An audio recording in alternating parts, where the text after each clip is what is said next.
Islam bertanggung jawab untuk kemunduran kekristenan di barat.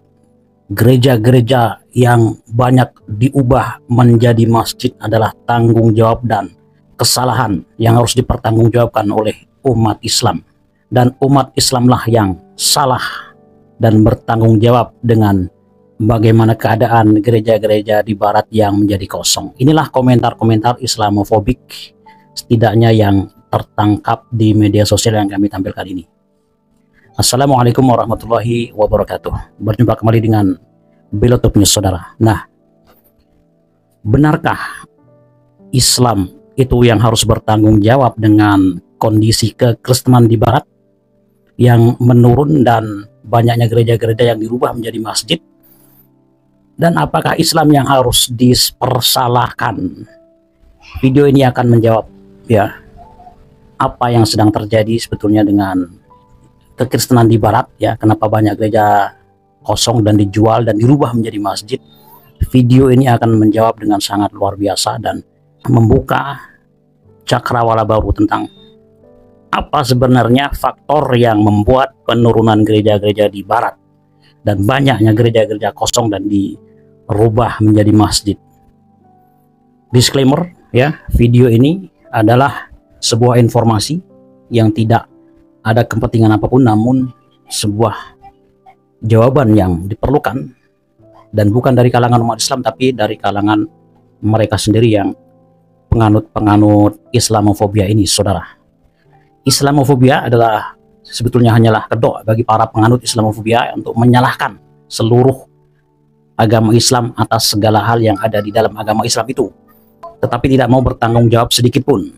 Sangat mudah untuk menyembunyikan kejahatan-kejahatan yang ada di dalam intern mereka, dalam agama mereka, tapi sementara agama lain sengaja difitnah setiap saat atas setiap tindakan kecil para pengikutnya, baik ataupun buruk.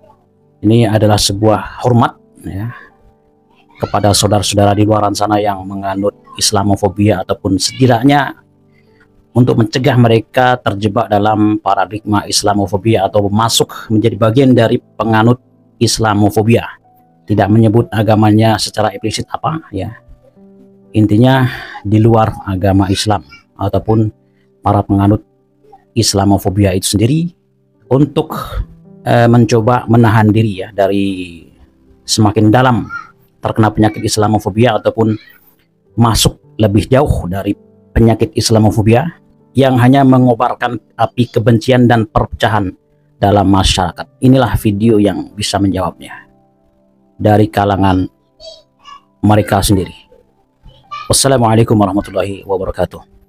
Christianity claims to be a religion of love, so let's go take a look at some of the leaders over the years. Pastor Robert Morris, the man morally guiding 80,000 people every week, was found convicted SAing a minor. A televangelist with 12 million peak viewers named Jim Baker used church funds to pay off a woman who accused him of rape. Pastor Eddie Long, with over 25,000 members in his congregation, was found convicted with lewd acts with 4 underage boys. And if you think those are cherry-picked, let's look at the Southern Baptist Convention that has over 380 leaders implicated with 700 victims. The Catholics have 451 clergy members that abused nearly 2,000 kids since 1950, 300 priests with over 1,000 children, and these are the people that are supposed to be in charge of guiding my moral compass. Seems like church is more concerned about pushing an agenda instead of actually promoting morality. I mean, look at Westboro Baptist Church pushing a hate movement against the LGBTQ community.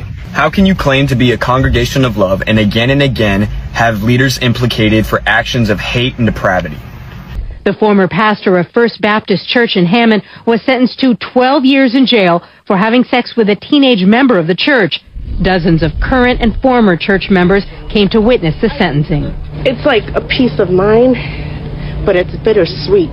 Nadine Salgado says she left the church and is concerned about the victim. Was convicted and now sentenced. It almost seems unbelievable because that is just not him at all. It's like a nightmare. It's like, it's not him.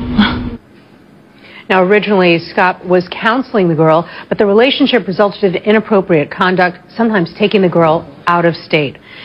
Involved in 3 sisters who were sexually assaulted and raped by 2 priests in his diocese. They were like 6 and 7 years old. The statute of limitations in Peru for child sex crimes is 4 years. So they didn't go to the police by, they 9 years old, they didn't go to the police.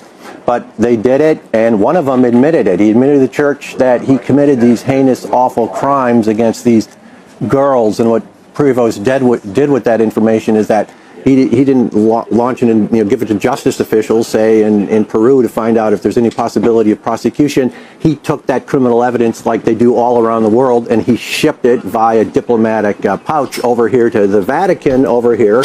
What are they doing with it? And that case was closed because of the civil statute in Peru. The man has sexually assaulted children. They were left in ministry. These victims had to go public. Imagine the courage of these three women